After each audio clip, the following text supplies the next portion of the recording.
মা মেয়েকে ডাকছে, মা তার মেয়েকে বলছে এই ওষুধটা এভাবে বানাতে হবে যেখানে তোমার বাচ্চা সৃষ্টি হওয়ার আগে বাচ্চাকে তোমরা ফেলে দিতে পারো। 2025 সালের নবম শ্রেণীর পাঠ্য বইয়ের একটি গল্পের উক্তি, যেখানে মা তার মেয়েকে খানকি বলে ডাকছে। এমন কুরুচিপূর্ণ গল্প জাতীয় পাঠ্যক্রমে অন্তর্ভুক্তি করায় আহত এবং হতাশা প্রকাশ করেন আসিফ মাহাতো।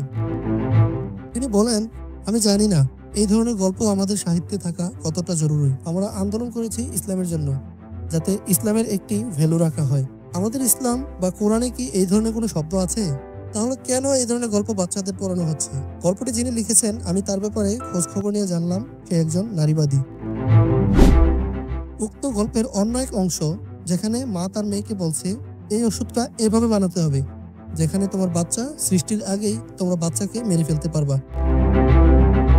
এসব গল্পই আসছে 2025-এর পাঠ্যক্রমে।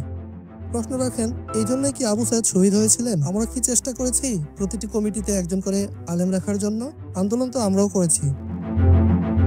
তিনি আরো বলেন, যেহেতু বইগুলো এখনো প্রকাশিত হয়নি, আমি চাই গল্পটি বাতিল করা হোক। একজন ছাত্র যদি শিক্ষককে জিজ্ঞেস করে খানকি মানে কি, তারপর টিচার স্টুডেন্ট মিলে কি এটা নিয়ে আলোচনা করবে? এটা কি প্রয়োজন? সরকার কেন এই কাজগুলো গোপনে করছে? এই তথ্যটা লিক না হলে তো আমরা জানতেই পারতাম না। এসব জেনে আমি অনেকটা আহত। এই জন্যই কি জেল খেটেছি, মার খেয়েছি, নির্যাতিত হয়েছি। সর্বশেষে তিনি পাঠ্যক্রম থেকে গল্পটি সরিয়ে নেওয়ার অনুরোধ করেন।